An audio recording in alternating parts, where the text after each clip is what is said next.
दोस्तों, स्वागत है आप सभी का हमारे YouTube channel Shahzad study centre में। दोस्तों, आज हम रोचक यात्रा पर निकलेंगे भूगोल की दुनिया में। मैं आज आपको कक्षा 10वीं के भूगोल के बारे में बताऊंगी। आज हम भूगोल के बारे में विस्तार से जानेंगे। यह विषय बहुत ही महत्वपूर्ण है क्योंकि यह हमारे आसपास की दुनिया को बेहतर ढंग से समझने में मदद करता है। इस वीडियो का मुख्य उद्देश्य वीडियो को आसानी से समझने में मदद करेगा। मैं इस विषय को सभी महत्वपूर्ण बिंदुओं को सरल भाषाओं में समझाऊंगी और उदाहरण के साथ स्पष्ट करूंगी। इस वीडियो को देखने के बाद आज हम निम्नलिखित बातों को जान पाएंगे, जैसे मोनोज़ोइड भारत में कहां-कहां उपलब्ध है, जैसे भूसंचरण किसे कहते हैं, और आपका हो जाएगा चिपको आंदोलन क्या है। अगर आपको कोई और प्रश्न है तो कृपया वीडियो के अंत में कमेंट बॉक्स में पूछें। मैं आपको सभी प्रश्नों का उत्तर देने का प्रयास करूंगी। मुझे उम्मीद है कि यह वीडियो आपके लिए उपयोगी होगी। तो चलिए शुरू करते हैं। उससे पहले अगर आप हमारे चैनल पर नए हैं तो चैनल को सब्सक्राइब कर वीडियो को लाइक करें और ज़्यादा से ज़्यादा इस वीडियो को अपने दोस्तों के साथ शेयर करें। दोस्तों, आपका आज का पहला सवाल है, खनिज के संरक्षण एवं प्रबंधन से आप क्या समझते हैं? तो उत्तर है, संसाधनों का विवेकपूर्ण उपयोग ही संरक्षण कहलाता है, क्योंकि किसी भी संसाधन को बनने में लाखों वर्षों का समय लगता है। इसके विपरीत संसाधन प्रबंधन एक जटिल प्रक्रिया है। इस उत्पादन से लेकर उपभोग तक शामिल किया जाता है। आपका अगला सवाल है, खनिजों के आर्थिक महत्व का वर्णन करें। उत्तर है, खनिज एक प्राकृतिक रूप से विद्यमान समरूप तत्व है जिसका निश्चित आंतरिक संरचना है। हमारे जीवन में खनिजों का विशेष आर्थिक महत्व औद्योगिक उत्पादन के लिए खनिज एक आधारभूत जरूरत होती है। इसके अभाव में न तो किसी उद्योग एवं न किसी राष्ट्र के विकास की कल्पना की जा सकता है। आपका अगला प्रश्न है, अधात्विक खनिज किसे कहते हैं? उदाहरण देकर समझावे। उत्तर है, वैसे खनिज जिनमें धातु अंश का अभाव होता है और भंगुर प्रकृति का होता है, अधात्विक खनिज कहलाते हैं। इन पर चोट मारने पर ये टूट जाते हैं।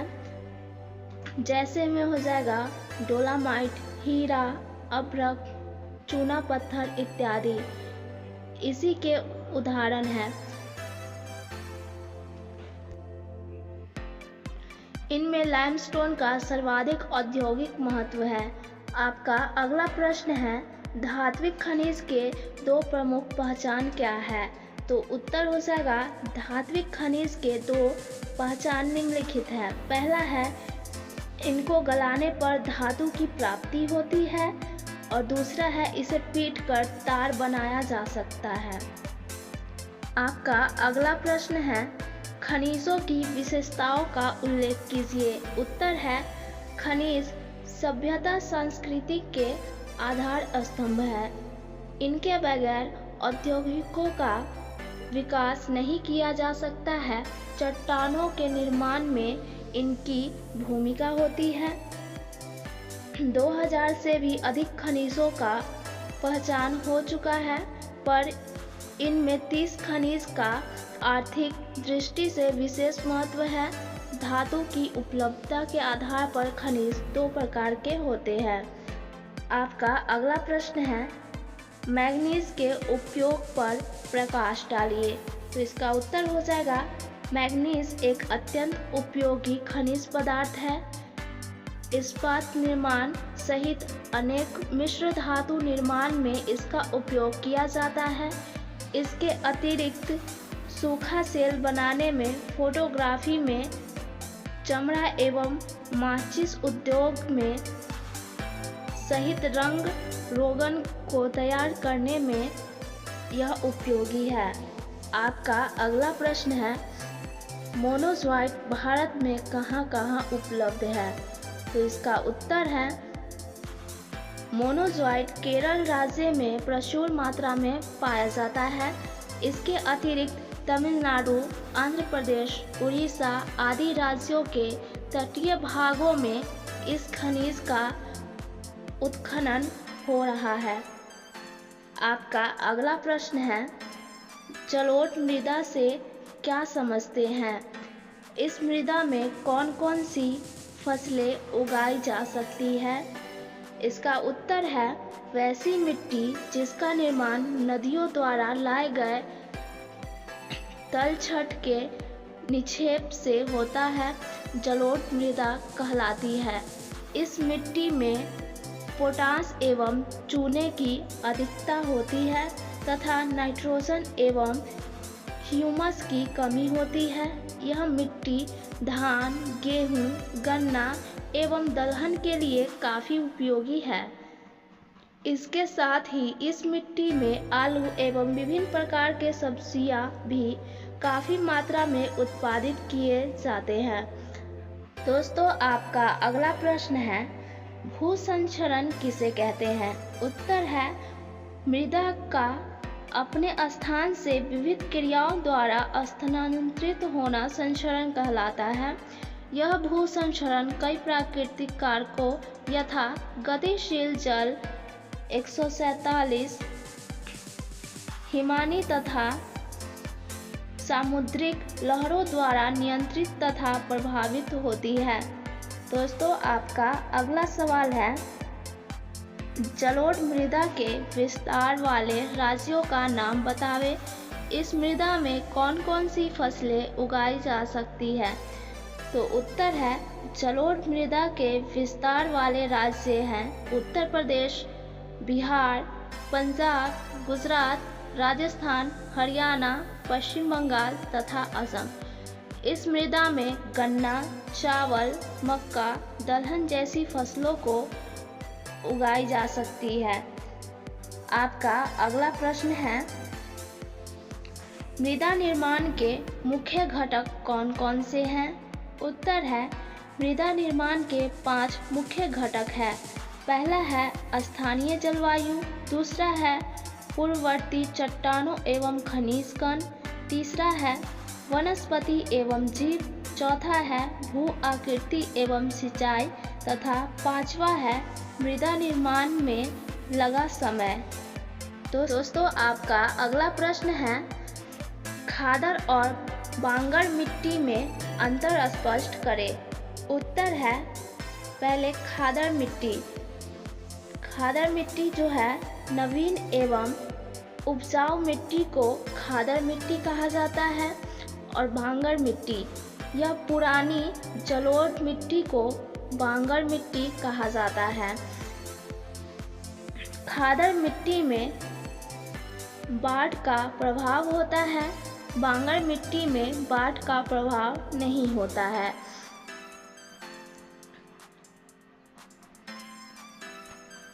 उत्तरी बिहार एवं गंगा का मैदान इसका उदाहरण है और महाराष्ट्र एवं पंजाब की भूमि इसका उदाहरण है।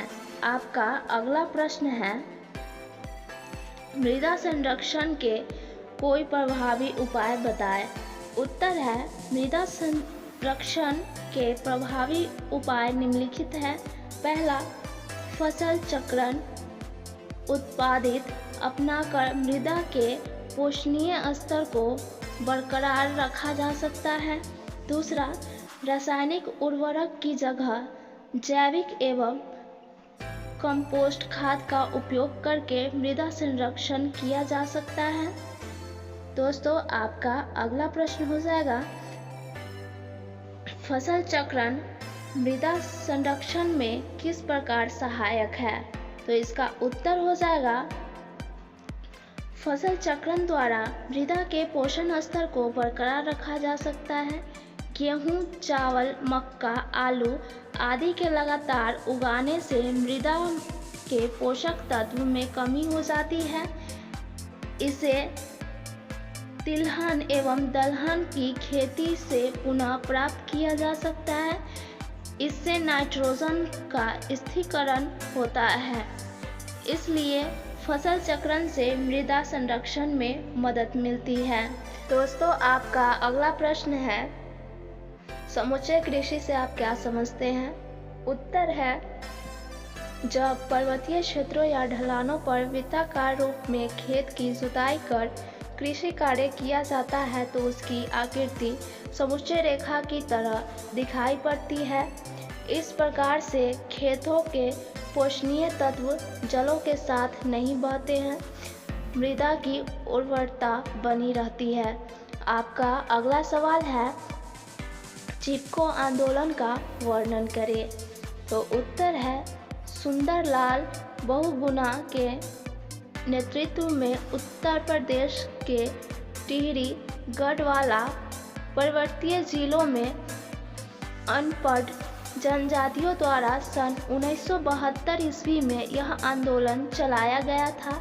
इस आंदोलन में स्थानीय लोग हरे भरे पेड़ पौधों को काटने से बचाने के लिए अपने आगोश में घेर कर इसकी रक्षा करते थे। आपका अगला प्रश्न है, वन का पर्यावरणीय महत्व का वर्णन कीजिए। उत्तर है, वन प्रकृति का अनुपम उपहार है जिसके आंचल में मानव आदिकाल से पोषित होता रहा है। वन जलवायु का सच्चा मानक है। एक तरफ वन की भूमि जल का अवशोषण कर बाढ़ के खतरे को रोकती है, दूसरी तरफ अच्छा वर्षा भी कराती है। यह वन्य प्राणी को भी आश्रय प्रदान करती है तथा वन्य प्राणियों के साथ ही मानव को भी अनेक आवश्यक जीवनदायिनी वस्तुएं देती है। जीवमंडल जीवों और जलवायु को संतुलित स्थिति प्रदान कर संतुलित पारिस्थितिकता तंत्र का निर्माण में सर्वाधिक योगदान देती है। दोस्तों, आपका अगला प्रश्न है, पेट्रोलियम से किन किन वस्तुओं का निर्माण होता है? तो उत्तर है, पेट्रोलियम एक शक्तिशाली संसाधन है जिसका हमारे जीवन में बहुत अधिक महत्व है। इसका मुख्य उपयोग यातायात के संसाधनों में ईंधन के रूप में होता है। इसके अलावा औद्योगिकों मशीन में स्नेहक के रूप में होता है। पेट्रोलियम का उपयोग वस्त्र, उर्वरक, रसायन उद्योग, कीटनाशक दवा एवं कृत्रिम रबर बनाने में भी किया जाता है। दोस्तों, आपका अगला प्रश्न है, जैव और अजैव संसाधनों से आप क्या समझते हैं? तो उत्तर है, उत्पत्ति के आधार पर संसाधनों को दो वर्गों में बांटा गया है। पहला है जैव संसाधन और दूसरा है अजैव संसाधन। तो पहला देखते हैं, जैव संसाधन किसे कहते हैं? तो इसका उत्तर है, जीव मंडल में विद्यमान जीव जैसे पक्षी, मछलियाँ, पेड़ पौधे और स्वयं मनुष्य जैव संसाधन के अंतर्गत आते हैं। इनमें अनुकूल प्राकृतिक परिस्थितियों में संतान उत्पन्न करने की क्षमता होती है। ये सजीव होते हैं, इनमें वृद्धि की प्रक्रिया चलती रहती है। दूसरा देखते हैं, अजैव संसाधन किसे कहते हैं? तो इसका उत्तर हो जाएगा, वातावरण में पाए जाने वाली सभी निर्जीव पदार्थ जैसे खनिज, चट्टानें, मिट्टी, नदियाँ, पर्वत इत्यादि अजैविक संसाधन कहलाते हैं। इनमें वृद्धि नहीं होती है और इनके उपयोग से इनका भंडार समाप्त होता है। दोस्तों, आपका अगला प्रश्न हो जाएगा, संसाधन निर्माण में तकनीकी का क्या भूमिका है, स्पष्ट कीजिए। तो इसका उत्तर हो जाएगा, आज के वैज्ञानिक युग में तकनीकी का महत्वपूर्ण स्थान है। तकनीकी के बल पर प्राकृतिक संसाधनों की कमी होने पर भी कई देश विकसित देशों की पंक्ति में खड़ा हो सकता है उदाहरण के लिए जापान को लिया जा सकता है। प्राकृतिक संसाधन की कमी के बावजूद इस देश ने अपनी तकनीकी एवं विवेक के आधार पर स्वयं को विकसित देशों की श्रेणी में ला खड़ा किया है। इससे संसाधन निर्माण में तकनीकी की भूमिका स्पष्ट हो जाती है।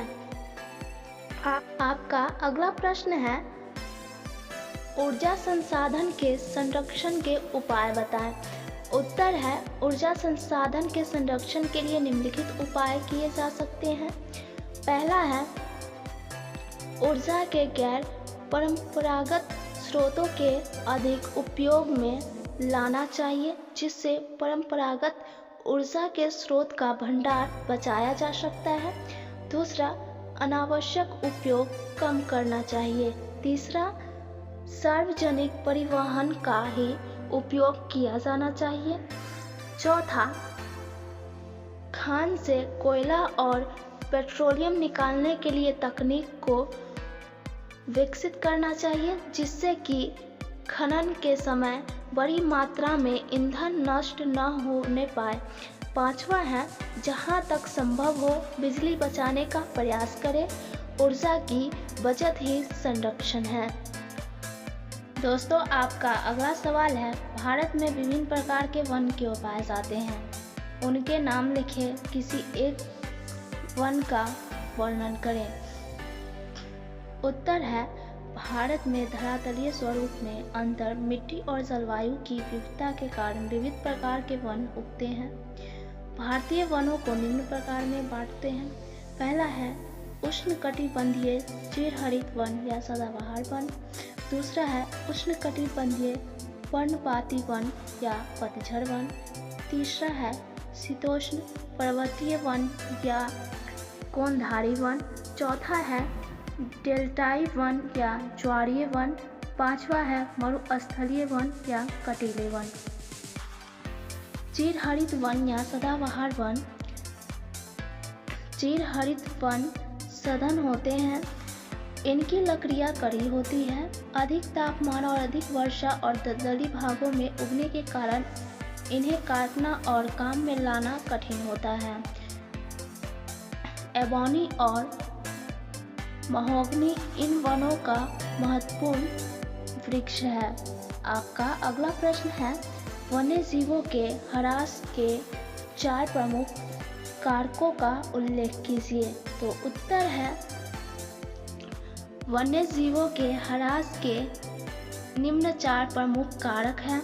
पहला है वन्य प्रदेश के कटने के कारण वन्य जीवों का आवास कम हो जाना। दूसरा, वन्य जीवों का लगातार शिकार किया जाना। चौथा, कृषि में अनेक रसायनों का उपयोग ने भी कई वन्य प्राणियों के अस्तित्व पर खतरा उत्पन्न कर दिया है। चौथा, प्रदूषण के कारण भी वन्य एवं वन्य प्राणियों का ह्रास हुआ है। दोस्तों, आपका अगला सवाल है, निम्नलिखित में से संबंध एक खनिज का नाम लिखें। पहला है बाबा बुदन पहाड़ी। दूसरा, बगरूद पहाड़ी। तीसरा, कोलार। चौथा, दाली राजहरा। पांचवा, घाटशिला। छठा, वेलाडीला। सातवां, कोडरमा। आठवां, रियासी क्षेत्र। तो उत्तर है, पहला है बाबा बुदन पहाड़ी लौह अयस्क। दूसरा, बागुर पहाड़ी बॉक्साइट। तीसरा, कोलार सोना। चौथा, ढाली राजहरा लौह अयस्क। पांचवा, घाटशिला तांबा। छठा, वेलाडीला लौह अयस्क। छठा, कोडरमा अभ्रक। आठवां, रियासी क्षेत्र तांबा। दोस्तों, आपका अगला सवाल है, लौह अयस्कों के नाम लिखें। उत्तर है, लौह अयस्कों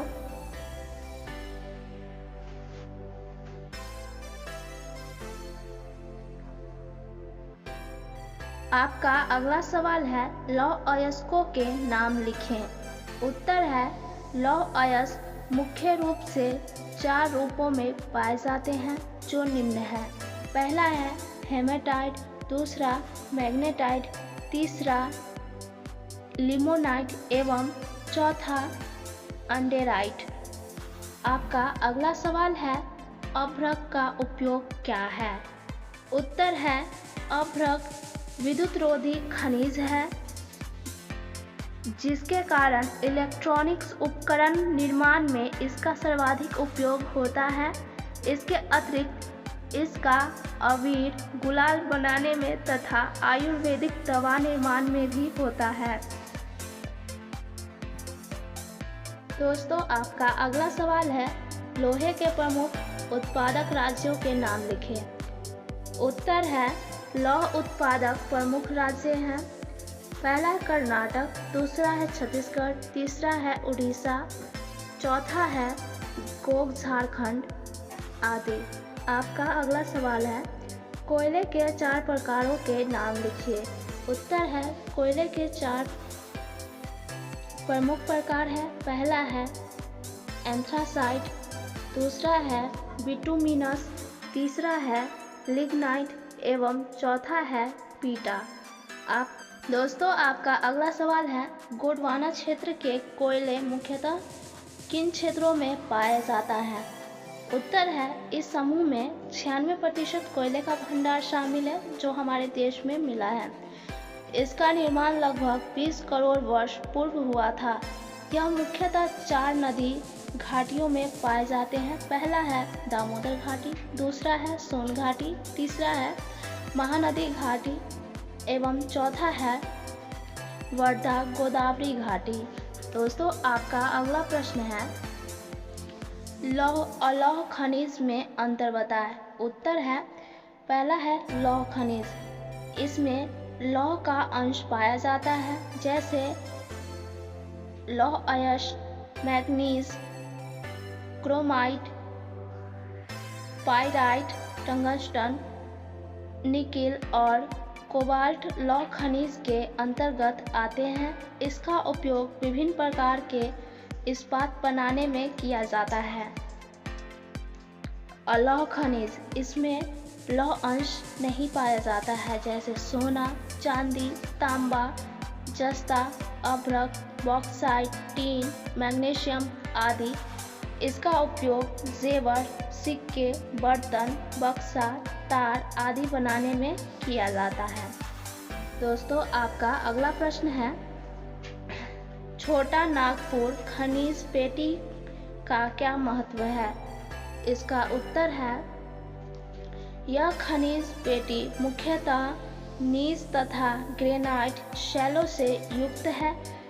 यह देश का सबसे समृद्ध क्षेत्र है। यहाँ कोयला, अभ्रक, लौह अयस्क, यूरेनियम आदि मिलता है। इस पेटी के अंतर्गत झारखंड, उड़ीसा, पश्चिम बंगाल शामिल है। दोस्तों, आपका अगला प्रश्न है बॉक्साइट किस तरह का एक उपयोगी खनिज है? इसकी प्राप्ति किन चट्टानों से होती है? झारखंड के किन जिलों में इसकी विकसित खानें हैं? उत्तर है बॉक्साइट से एल्यूमीनियम निकाला जाता है जिसका उपयोग वायुयान बनाने में, बिजली के तार बनाने तथा बर्तन में किया जाता है। इसका उपयोग सीमेंट बनाने और खनिज तेल साफ करने में भी किया जाने लगा है। बॉक्साइट की प्राप्ति लैटेराइट चट्टान से होती है। बॉक्साइट का बड़ा भंडार झारखंड के पलामू और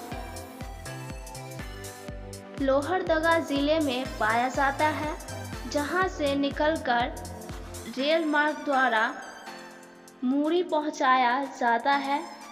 यहाँ की खानें विकसित है। भारत बॉक्साइट का निर्यात जापान, ब्रिटेन और जर्मनी को करता है। दोस्तों, आपका अगला प्रश्न है भारत में कोयला उत्खनन कब प्रारंभ हुआ? इसका उत्तर है भारत में कोयला उत्खनन 1774 से प्रारंभ हुआ। परंतु व्यावसायिक स्तर पर उत्पादन 1839 ईस्वी से हो रहा है।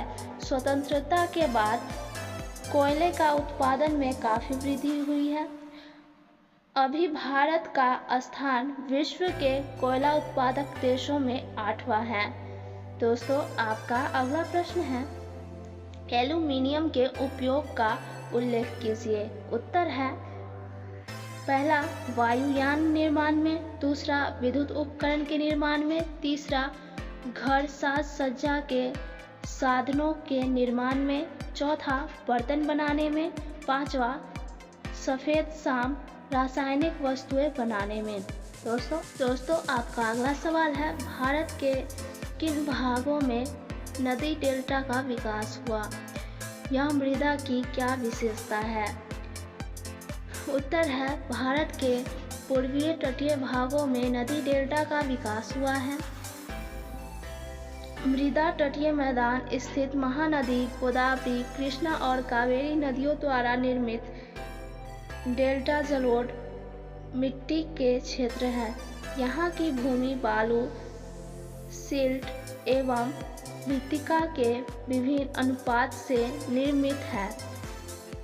इसका रंग धुंधला से लेकर लालिमा हुए भूरे रंग का होता है। यह उपजाऊ मिट्टी होती है। दोस्तों आपका अगला सवाल है, संरचनात्मक गुणों के आधार पर ऊर्जा स्रोत को किस प्रकार से बांटा गया है? उत्तर है, संरचनात्मक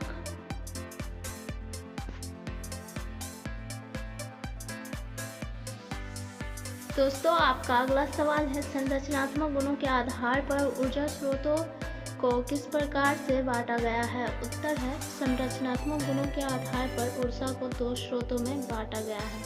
पहला है जैविक ऊर्जा तथा अजैविक ऊर्जा। स्रोत मानव एवं प्राणी शक्ति को जैविक तथा जल शक्ति आदि को अजैविक ऊर्जा शक्ति का स्रोत के अंतर्गत रखा जाता है।